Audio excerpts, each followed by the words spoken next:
मध्ये दार उघडायला? म्हणजे तुझी काहीतरी मीटिंग वगैरे असणार होती ना? क्या आता लवकर आलो तर लवकर का, उशीर झाला तर उशीर का झाला? काय ग, हे असले प्रश्न विचारण्याचा गुण तुम्हा बायकांच्या गळ्यामध्ये मंगळसूत्राबरोबर जोडला जातो का? हे बघ, लवकर का आलास विचारलं, कसा आलास ते नाही विचारलं, कळलं? आणि तेवढ्या करता आमच्या बायकांच्या अख्ख्या जातीचा उद्धार नको. हे आम्ही तुमच्या नावाचं मंगळसूत्र गळ्यात बांधतो ना, म्हणून हे तुमचे नवरेशाहीचे असे टोमणे आम्हाला ऐकावे लागतात बरं. पुरे पुरे. अगं तो आव्या आणि त्याची बायको मला वाटेत भेटली होती. खरंच की काय? हो ना, आता येतीलच एवढ्यात. हा हो, त्यांच्यासाठी तू चहा सांग. हो हो, आणि पोहे सुद्धा करते. काय करायचं ते कर त्याचं. मी तोपर्यंत फ्रेश होऊन येतो. चालेल चालेल. हो.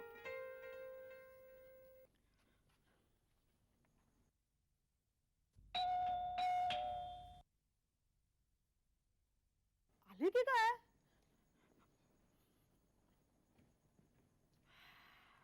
Welcome welcome. थँक्यू ये बायको ये. बरेच वर्षांनी ना. हे काय म्हणतोस कशी आहेस? एकदम मजेत. अरे काय ग असं पटकन दार उघडलंस? अरे कधी नव्हे तर नवरा असा एकदम वेळेत घरी आलाय तर काय पटकन दार उघडताय? आम्हाला विचारा, आमच्या घरी कोणी आलं की?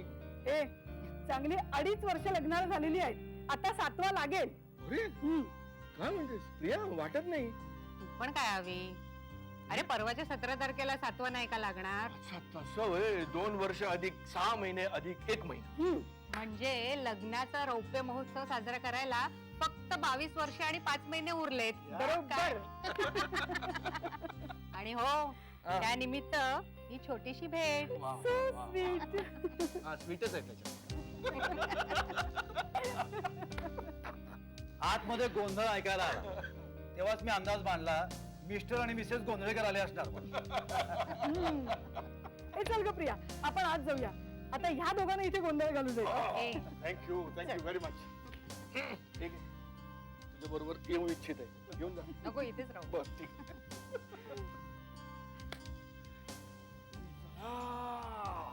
मर्यादित स्वातंत्र्य उपभोगूया. काय आम्हाला जमतं की नाही तुमच्यासारखं इंटलेक्च्युअल बोलायला?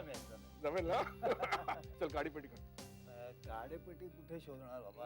झालं स्वातंत्र्यावर गदा. बायकोनी घरात धूम्रपानास मनाई केली की गाडीपेटीचं नाव ऐकतेच तताम पपम तताम पपम. अरे पण त्यावर काय उपाय आहे की नाही? आहे ना, बायकोम शरणम गच्छामी. हो गृहमंत्री, जरा गाडेपेटी टाका बघू. तुमचं धुरांडा सुरू झाला वाटतं. नाही सुरू झालं नाही, आता सुरू करायचं म्हणतोय. ए बायको, खूप लाड झाले, चल गाडीपेटी पाठव. शाबाश. अरे दादा, सवय सवय.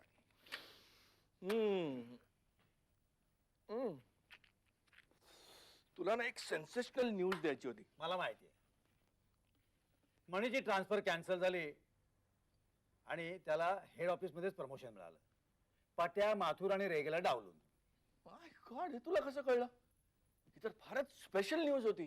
तुला कसं कळलं? ए काय रे, कसली स्पेशल न्यूज? आम्हाला तरी कळू दे. खरं तर स्पेशल न्यूज तुझ्याकडूनच मिळाली पाहिजे. अरे काही झालं तरी हे दोघे आपल्याला 6 महिन्यांनी सिनियर आहे. झालं आता यांचं रुटीन मॅटर सुरू झालं. अरे नाही ग, आम्ही आमच्या ऑफिस मधल्या एका अनएक्सपेक्टेड प्रमोशन बद्दल बोलत होतो. अच्छा अच्छा. म्हणजे तुला कसं काय कळलं हे सगळं? कसे डिटेल्स कसे कळले तुला? अरे ही बातमी तर पट्या आणि रेगेला देखील ठाऊक नाहीये. हे बघ, माथुरची रिॲक्शन जेम पर्यंत गेलेली आहे आणि त्याची केस रिकन्सिडर होणार आहे. राईट? माय गॉड, तुला कोण बोललं? कोण तुला हे? जस्ट नोबॉडी, कुणीही नाही. ही माझी प्रिडिक्शन्स आहेत. सांभाळ का बाई, तुझ्या नवऱ्याला बहुतेक कर्ण पिशाच्च वश झालेलं दिसतंय. हो बुद्धिवंत. बरं मला सांगाल, हा दृष्टांत आपणास कधी प्राप्त झाला? हा आज्ञा बालकाला सांगा प्लीज. मी सांगते. बर तू सांग. अगं तुला सांगते अनिता, मागच्या वर्षी की नाही आमचा ग्रुप ह्यांच्या बँकेच्या ग्रुप बरोबर पिकनिकला गेला होता. तेव्हा बाई आपलं मी ऐकलं. काय काय? अगं तुझ्या नवऱ्याला तिकडे सगळे सुडो इंटेलेक्च्युअल म्हणतात म्हणे. शक्यता आहे. आणि त्याच्या त्या अजब तर्कशास्त्रातूनच त्याला हे सगळं सुचत असतं. अगं मागच्या लोकसभेच्या इलेक्शनच्या त्या प्रेडिक्शन्स वरती हा बऱ्याच पैसा जिंकला म्हणे. तसंच माझं आजचं प्रेडिक्शन सुद्धा अगदी बरोबर येणार आहे. गोष्ट एकदम साधी. तुमची स्वतःची चौकट आणि बाजूची परिस्थिती यामध्ये कुठल्याही गोष्टीचं चित्र अगदी स्वच्छ दिसतं. नाही कळलं? ठीक आहे, मी तुम्हाला नीट समजावून सांगतो. हे बघा, एका कॅनव्हासवर फुल साईज ऑइल पेंटिंग काढली आणि फ्रेम केला फक्त एकच कोपरा. काय दिसेल तुम्हाला? Oil painting. पुन्हा विचार कर. बरोबर आहे, ऑइल पेंटिंग. अरे बरोबरच आहे त्यांचं. चौकट जरी असली तरी त्याच्यामध्ये ऑइल पेंट असल्यामुळे ऑइल पेंटिंगच दिसणार. चूक. तुम्हाला फक्त एक कोपरा दिसेल फ्रेम केल्यावर. Just a portion of entire canvas. वाह मेरे सूडो भैया, वाह क्या बात है, क्या एंगल ढूंढ के निकाला दोस्त, वाह. बरोबर आहे, एक कोपरा फ्रेम केला की तो कोपराच दिसणार. It is understood. त्यात नवीन काय सांगितलंस? हाच तर तुझ्यातला आणि माझ्यातला फरक आहे. मी कुठलाही गृहीतक मांडून प्रमेय सोडवत नाही. चौकटीमुळे संदर्भ बदलतात. अगं अनिता, अगं मला तुझी दया येते ग बाई. आणि काय गो, हा नेहमीच असा वागतो. आणि काय रे, तुझ्या प्रमोशनचं काय झालं? सांगतो ना.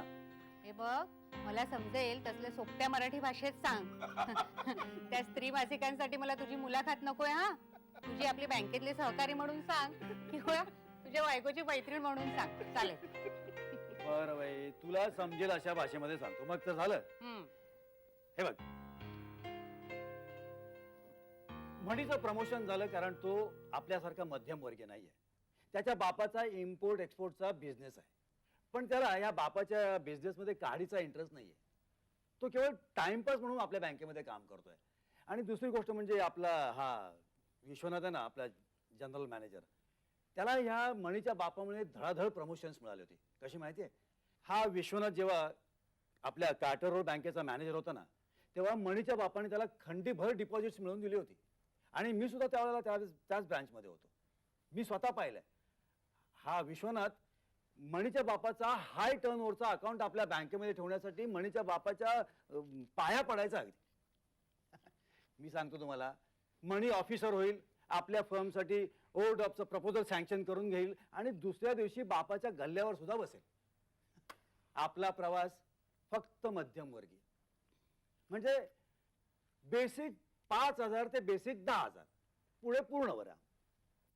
कारण आपण आपल्या बँकेला आपल्या कारकुनी व्यतिरिक्त दुसरं काही मिळवून देऊ शकत नाही.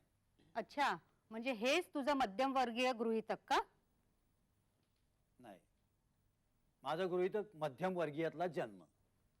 साधन नोकरी, शिक्षण आणि मुख्य म्हणजे मर्यादित चौकटीत रंगवायची स्वप्न. साध्य घराचा मध्यमवर्गीय रंग टिकवण्यासाठी तिरडी तयार होईपर्यंत आजन्म धडपडणे. काय बोलतोयस तू हे? अरे, तुला या असल्या बोलण्याचा तुला आश्चर्य वाटावं, कमाल आहे. हा नेहमीच असा अर्धवट मार्क्सिझम असा पागळत असतो. हो, हा सुडो इंटेलेक्च्युअल आहे बाबा. आणि त्याच्या त्या विक्षिप्त वागण्यामुळेच ना त्यांनी स्वतःच आणि हिच्या आईवडिलांना सुद्धा दुखावलं असणार. अजित, आई वडील आता तरी येतात का? नाही, दोघांचेही नाही आणि कधी येणारही नाही. कारण तुम्हाला तर माहिती आहे, दोघांच्याही घरून विरोध. अगं तुला सांगते, हल्ली सर्रास जाती बाहेर लग्न होतात ग. पण एक मूल झालं ना की सगळं नीट होतं. काही काळजी करू नको. अरे पण हे पडले बुद्धिवंत बाबा, ह्याला कोण समजावणार? अजित, आता 2.5 वर्ष झाली, खूप प्लॅनिंग झालं, बस झालं आता. हा, अरे येत्या 5 वर्षात म्हातारा होशील, मग पुढे काय करशील? हा, लवकर गुड न्यूज द्या. या. म्हणजे आणखी एक मध्यमवर्गीय आवश्यकता, मूल. अरे पण का? अरे का म्हणजे का? मूळ म्हणजे मूळ, ते हवंच. नुसतं तोंड म्हणजे मध्यम वर्गाची चौकट पूर्ण. हम दो हमारे दो, जस्ट पोर्शन ऑफ कॅनव्हास. हे आता बस, इतकंच पुरे झाली आवाज. बस अजित, तू काय खरोखरच स्वतःला इंटेलेक्च्युअल समजायला लागलायस की काय? म्हणजे पुन्हा तेच. म्हणजे बँकेत काम करणाऱ्या आणि CIBA ची परीक्षा पास होऊन प्रमोशनची वाट पाहणाऱ्या एखाद्या माणसाने असला काही विचार केला की एक तर तो मूर्ख किंवा ग्रेट. मी तुम्हाला सांगतो, मी या दोनपैकी कोणी नाही. आणि तुम्ही म्हणता तसा इंटेलेक्च्युअल तर नाहीच. हा, पण माझ्या जीवनाबद्दल काही विशिष्ट कल्पना आहेत.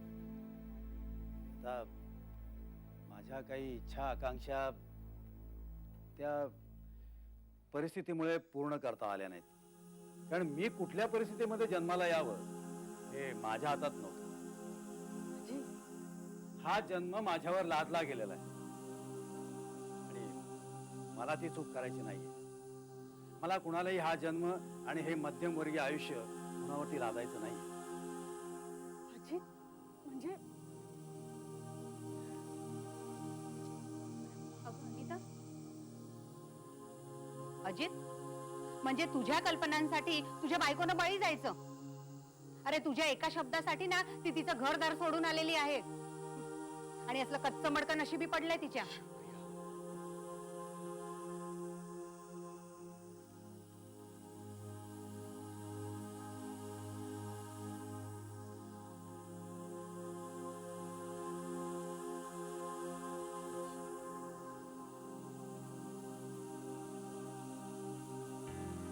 या बाबतीत तू अनिताशी काही बोललास का? अरे कधी वेळच मिळाला नाही मला. तुला माहितीये माझ्या या अशा वागण्यामुळे माझं कोणाशी जमणार नाही हे मला माहिती होतं. म्हणून मी इतके वर्ष कधी लग्नच केलं नाही. पुढे कॉलेजमधून बाहेर पडल्यानंतर बऱ्याच वर्षांनी अनिता मला भेटली. प्रथम दर्शनीच आम्ही एकमेकांच्या प्रेमात पडलो आणि मग 4 दिवस फिरून येतात तिच्या घरच्यांना कळलं. आता पैसा, नोकरी आणि जात यापैकी कुठल्याही बाबतीमध्ये मी तिच्या वडिलांच्या अपेक्षेमध्ये बसणारा नव्हतो. म्हणून त्यांच्या घरून आमच्या लग्नाला गेलो आणि आमच्या घरून जाती बाहेरची आणि श्रीमंत घरची लेख डोईजड होणार म्हणून विरोध. शेवटी मग पळून जाऊन रजिस्टर मॅरेज वगैरे तुला माहिती. आणि नंतर दोघांच्या लोनमधून हा फ्लॅट. लग्नासाठी तिची धडपड चाललेली, अचिव्हमेंट नीट. बाकी सगळ्या गोष्टींचा विचार करायला कधी वेळच मिळाला नाही. Just being together. कसलं बिंग टुगेदर? हा, तिचा विचार करण्याची कधी गरज वाटली का रे तुला? देवा, असला अर्धवट नवरा कुणाही बाईच्या पदरी बांधू नकोस रे बाबा. या प्लीज. तुला केव्हा काय बोलावं तेच नेमकं कळत नाही. हे बघ, तू मला शिकवू नकोस. अरे ह्या आज्याला आपण काय आज ओळखतोय? छे, माझंच चुकलं. कॉलेजमध्ये ह्याच्याशी तिची ओळख करून दिली नसती ना तर हे सगळं रामायणच घडलं नसतं. वाटलं होतं लग्न झाल्यानंतर सुधरेल, पण कसला मेला. अजून कॉलेज मधला टोण्याच राहिलाय तो. आता आज जाऊन बघ कशी रडते ती. प्रिया, आपण निघूया. अनिता, गेलो ग. चल चल चल. थांब प्रिया. कुंकू लाव.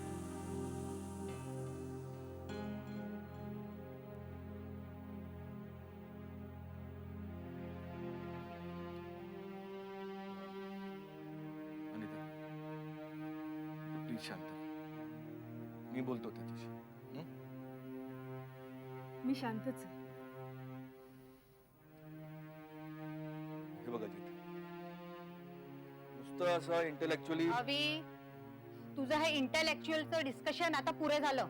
अरे त्याच्याचमुळे ह्याच्या मेंदूवरून वारा गेलाय. इंटेलेक्च्युअल शिळो इंटेलेक्च्युअल म्हणजे थोडक्यात आव आणणार. हे बघ, मी तुझ्याशी बोलत नाहीये. आम्ही ठरलो मध्यम वर्गीय चौकटीतली माणसं. आम्ही काय बोलणार बाबा तुझ्यासारख्यांबरोबर. चला.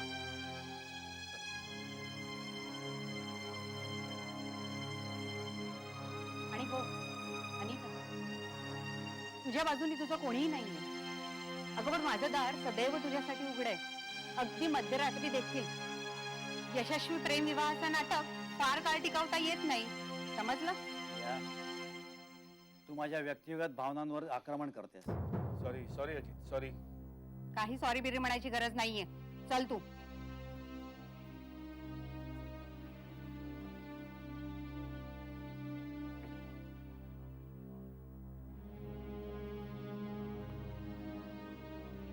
एवढं हमसा आमची रडायची काय गरज होती? दुःखाचं जाहीर प्रदर्शन म्हणजे दुःखावरचा उतारा नव्हे. अरे दुःख जपणं म्हणजे दुःखाचं प्रदर्शन नव्हे. आणि खरं सांगू, दुःख किंवा रडणं हे शब्दच तुझ्या शब्दकोशात नाही. तेव्हा कुठल्या अधिकाराने बोलतोस तू? हे बघ, मी कुठलाही अधिकार वापरत नाहीये. मी फक्त माझ्या तत्वांशी प्रामाणिक राहण्याचा प्रयत्न करतो. तत्व? अरे आपल्या अगदी अगदी आपल्या स्वतःच्या माणसाचे देखील मार्गात ही तुझी तत्व येत असतील ना, तर खरंच मला कीळ येते अशा तत्वांची, आणि ती तत्व पाळणाऱ्या माणसांची सुद्धा. मला ही तत्व मान्य करणंच पटत नाही. अनिता, अनिता, आपण उगाच शब्दांच्या कोशामध्ये गुरफटतोय. त्यामुळे कुणाचंही भलं होणार नाहीये. मला फक्त एकाच प्रश्नाचं उत्तर दे. आपल्या ह्या मध्यमवर्गीय आयुष्यामध्ये जगण्यासारखं काय आहे? फक्त आयुष्य, अगदी अगदी त्यातल्या सगळ्या उणीवां सकट कसंही. भावनेच्या भरात झापडं लावून जगणं याला तू आयुष्य म्हणत असशील, पण मी नाही. काही पडलेल्या ओझ्यासारखं कशासाठी तरी कुणासाठी तरी आयुष्यभर धडपडत राहायचं. जन्माला आल्यानंतर डॉक्टरसाठी, मग शाळेसाठी, मग अधिक मार्क मिळवण्यासाठी, मग कॉलेजसाठी, काहीतरी बनण्यासाठी, डॉक्टर, इंजिनियर, वकील. किमान BA होऊन नोकरीबरोबर मध्यमवर्गीय जोखड गळ्यात बांधून घ्यायचं वसा घेतल्यासारखं, आणि स्वतःच्या इच्छा, आकांक्षा, तत्व सगळं काही हरवून जाऊन इतर वसेकरांच्या साक्षीने स्वतःला बुडवून टाकायचं. आणि जाण्याआधी वारसा हक्कानं हा वसा दुसऱ्या कुणाला तरी द्यायला विसरायचं नाही. कुणाचीही परवानगी न घेता वसा मात्र द्यायला विसरायचं नाही. स्वर्गाचं दार उघडण्यासाठी आवश्यक असतं ना ते.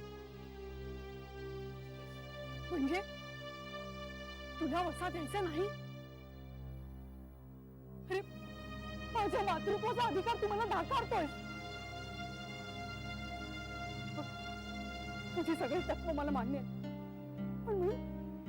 पण तुझ्या तत्वांची सार्थकता माझ्या आयुष्याच्या वैफल्यात व्हावी हेच माझं दुर्दैव आहे. मग तू नाही, ही हात मारण्याचा अधिकार तू गमावून बसलायस. काय म्हणत होतास तू मगाशी? काय म्हणत होतास मगाशी?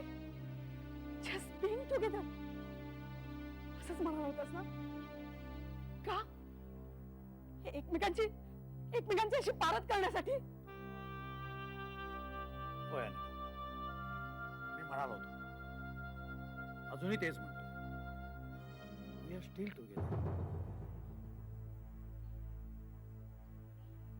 अरे दोन समांतर रेषा दूर कुठेतरी एकमेकांना मिळतात म्हणून फक्त तशी नजर असावी लागते. तुम्ही बायका म्हणजे भावना आणि व्यवहार यांची कायम गल्लत करीत असता. जिचे हाती पाळण्याची दोरी ती जगाते उतारी. हे स्त्री मुक्तीवाले जे म्हणतात ना, त्यांचं म्हणणं म्हणजे नैसर्गिक वस्तुस्थितीचं अनावश्यक भावनात्मक पातळीवर केलेलं उदात्तीकरण आहे. आणि त्या अगं तुझ्यासारखी सुशिक्षित आणि मुख्य म्हणजे विचार करू शकणारी. प्लीज, या क्षणी मला स्त्री मुक्ती वगैरे काही नको. मला फक्त सुटका हवी आहे या थंड तार्किकतेपासून, या भावना शून्य सहवासापासून. अनिता, मूल होणं हा एकच अधिकार मी तुला नाकारलाय. Otherwise I am an ideal husband. स्वतःच्या भाळीचे ललाटलेख पुसता येत नाहीत, पण ते दुसऱ्याच्या माथी तरी कोरू नका. तूच वाचून दाखवलं होतंस मला. अनिता, अगं मूल होणं हे एक जीवशास्त्रीय सत्य आहे. त्यात असं मनाला लावून देण्यासारखं काय आहे? मन असलेल्यांनाच ते कळेल. आणि माझ्यासारख्या सुशिक्षित स्त्रियांना देखील मनं असतात बरं.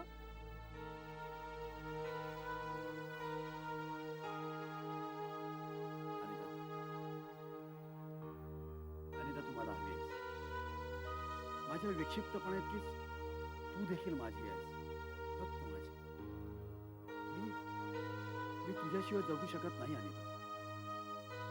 अनिता, तुला मातृत्वाचा अधिकार हवाय ना? हो. मग तू आई हो, पण मी बाप होणार नाही. अजी! शी!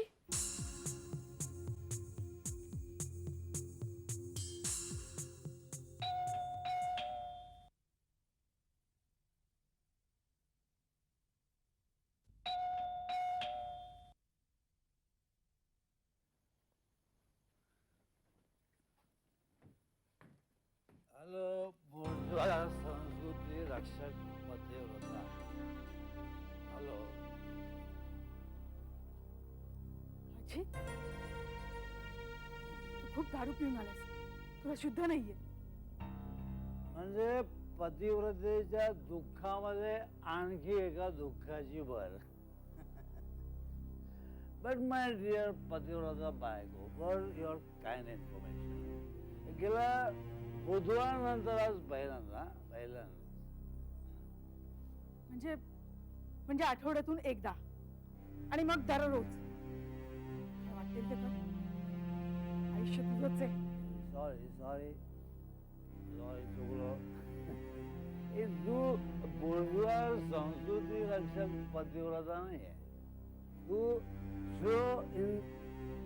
शो इन लाव जीव जरा जड आहे. हो, पण अजून वळवळतीये.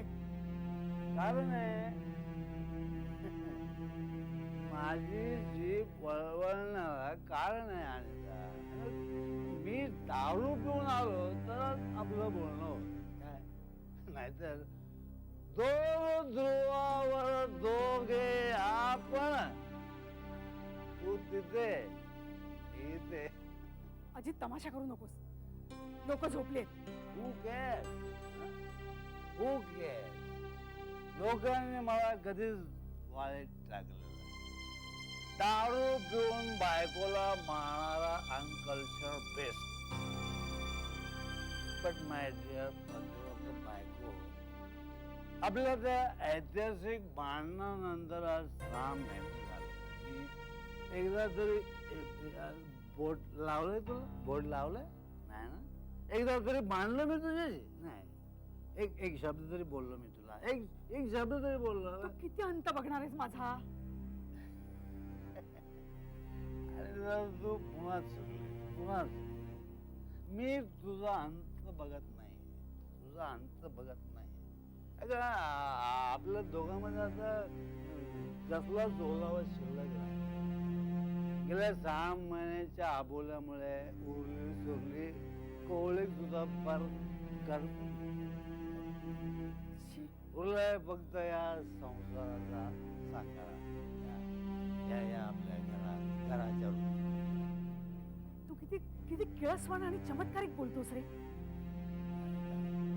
आणि मी तुला सांगितलेले व्यावहारिक सत्य तुला कधीच पटले नाही. कधीच पडले नाही.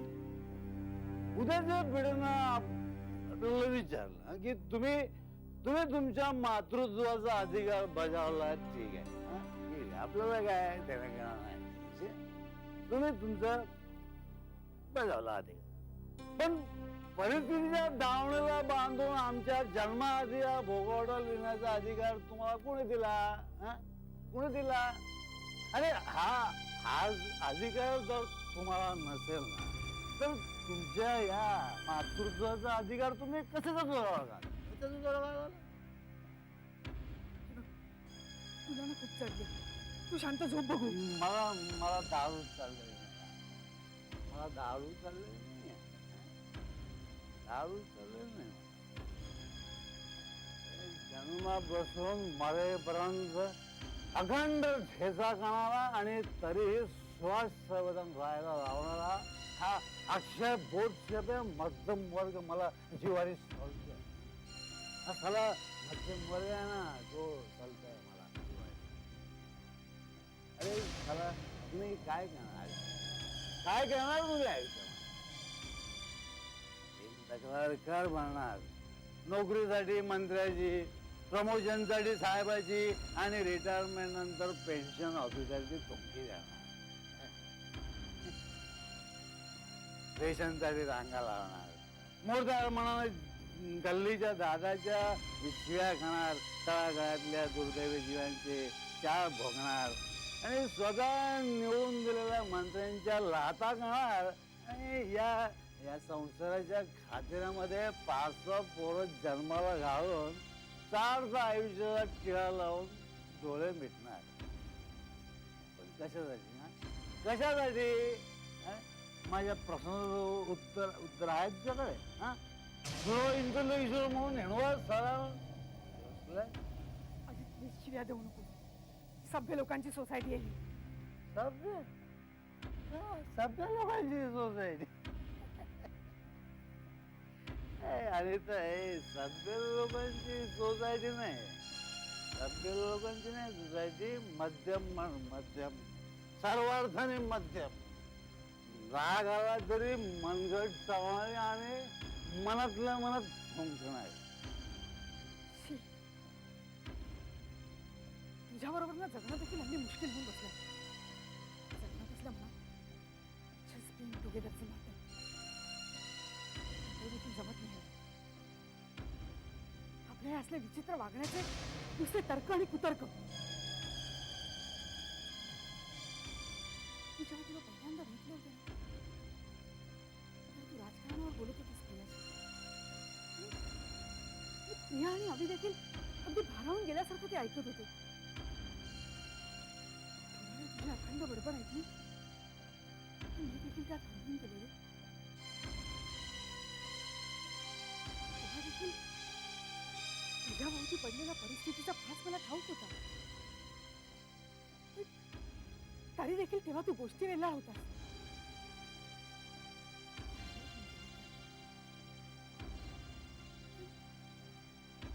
आता कुठे गेला तुझा तोच स्वभाव? आता आता तुझ्या तार्किकतेच्या कंगोऱ्यामध्ये मी अगदी ओरबाडून निघाली. कौटुंबिक जीवनाच्या नाटकामध्ये डायलॉग चांगला आहे. डायलॉग चांगला आहे. बेस्ट एकदम. मला माहितीये तू इतकं तुटक का वागतोयस ते. अरे अरे आपल्या दोघांची घरं तुटली. एकमेकांशिवाय आपल्याला तिसरं कुणीही नाही. नव्या नवलाईच्या दिवसात आपल्याला हे असले असले वृक्ष व्यवहार सांभाळावे लागले. पण तरी देखील मी सगळं मान्य केलं. केलं ना मी सगळं मान्य. कारण मला वाटलं होतं की तुझ्या माझ्या सहवासात तुला एका नव्या कोवळीकेची जाणीव होईल आणि आणि आपण एक नवं विश्व उभं करू.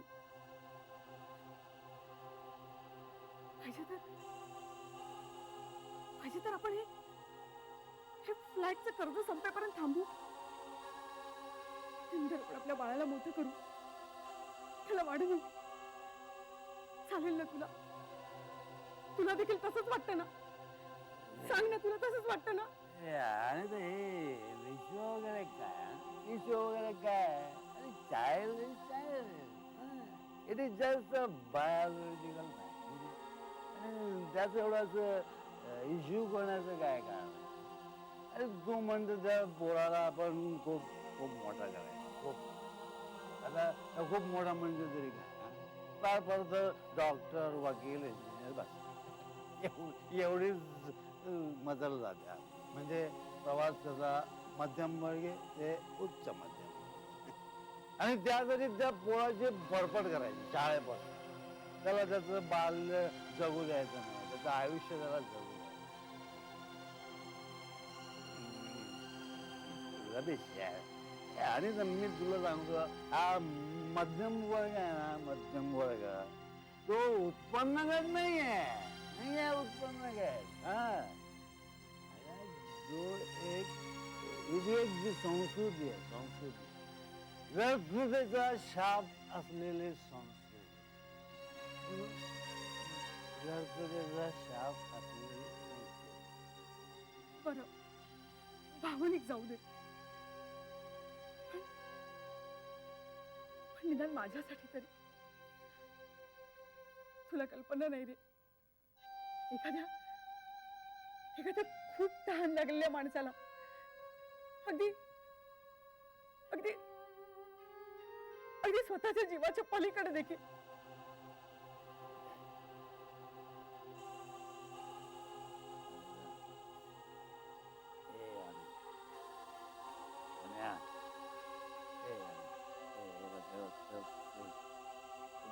मागे डोक्यात राग घातले आणि आबोळा चालू होतो. आता मी तुला काय सांगतो ते नीट लक्ष देऊन ऐक, हं?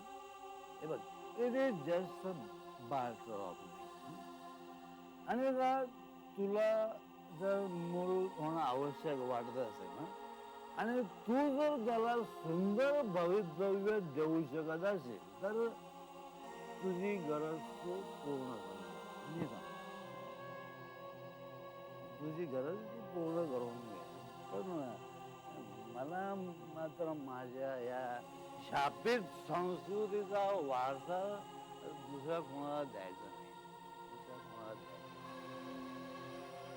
पिढ्यानपिढ्या चालत आलेला चक्रातला प्रवास मध्यम वर्गातून मध्यम वर्गाकडे निदान या अजित साळुंकेला तरी थांबवायचं हा अजित साळुंकेला थांबवायचं Again, this is not very good. I know it. This is not very good, but just part of life, part of life. तुझ्या या कोरड्या तर्कशास्त्रात माझ्या भावनांना कधीच ओलावा मिळणार नाही हे मला याच्या आधीच समजायला हवं होतं. तुझ्या तत्वज्ञानानं एक घाणेरडा दर्प यायला लागलाय. लग्नाआधी मागे सोडलेल्या सगळ्या सोयऱ्यांबरोबर हे भावनेचं गाठोड देखील मला मागे सोडता आलं असतं ना तर खूप बळ झालं असतं कदाचित. आणि हे बघ हे तुझ्या व्यक्ती स्वातंत्र्याला मी कधीच नाही म्हटलेलं नाही. तुला तुझं स्वातंत्र्य दिलेलं आहे. तुझ्या हक्कांच्या बाबतीत पूर्ण स्वातंत्र्य मी तुला दिलेलं आहे. कधीच हो की नाही दिलं की नाही. आजपर्यंत मी खूप सहन केलं पण आता मला कळलं आपण उगाचच एकमेकांबरोबर फरफटत नेतो. ती उमेदीने मी तुझ्याबरोबर संसार सुरू केला होता रे. म्हटलं होतं की साऱ्या सुधांची मैफल मी तुझ्या संगतीने सुरू करेन. पण मला काय माहिती की तुझा तीव्र मध्यम माझे पंचम आणि गंधा दोन्ही खर्जात हरवून टाकेल म्हणून.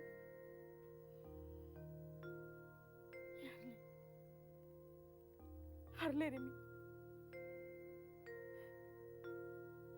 आपल्या दोघांमधली ही दरी कधीच सांगता येण्यासारखी नाही. अरे तुझ्याकडे सगळ्या प्रश्नांची उत्तरही हे प्रश्नार्थकच आहेत. तुझ्याकडे सगळे आहेत ते प्रश्नच सोडवण्याचा प्रयत्न तू नाही कधी केलास. अरे जगाकडे ताठ मानेनं बघून हिणवणारा अजित मला देखील हवा होता. पण स्वतःच्या करंटेपणाचं भाग्य तू सगळं माझ्या पदरात टाकून मोकळा झालास. त्यातनं मार्ग काढण्याचा प्रयत्न तू नाही केलास. शेवटी तर तुझ्या त्या तत्वज्ञानाला दारूचा आधार घ्यावा वाटला. घाणेरड्या लोकांच्या पंक्तीत मला बसवण्याआधी जरा तरी स्वतःच्या कर्तव्य शून्यतेचा विचार करायला हवा होतास. नाही मला तुझ्याकडून काहीही नको. मी इथून निघून जाते तुझं काहीही न घेता. कुठे जाणार आहेस कुठे जाणार आहेस. हा प्रश्न विचारण्याचा अधिकार तू गमावलाय. अरे 4 महिन्यापूर्वी एकदा जिवारी घाव घातला होतास. काय म्हणाला होतास तू. 2 ध्रुवावर दोघे आपण. तेव्हा निदान त्या 2 ध्रुवांमधलं अंतर घरट्यापुरतं तरी मर्यादित होतं. ते अंतर आता वाढणार आहे ते अंतर आता.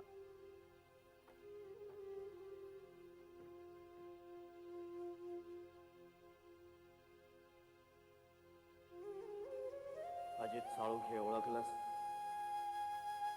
मीही अजित साळुंखेच. तुझं अंतर्मन इतके दिवस तुझ्याशी भांडत होत पण आता माझं अस्तित्वच धोक्यात आलंय म्हणून सांगतो. तुझ्या उद्ध्वस्ततेत मला माझं मन गमवायचं नाही. इतरांना मध्यमवर्गीय म्हणून तुच्छ लेखत होतास, पण त्यांनी आपल्या घराचं छप्पर नाही उडू दिलं. मला पण उडू द्यायचं नाही, काहीतरी शिल्लक ठेवण्यासाठी.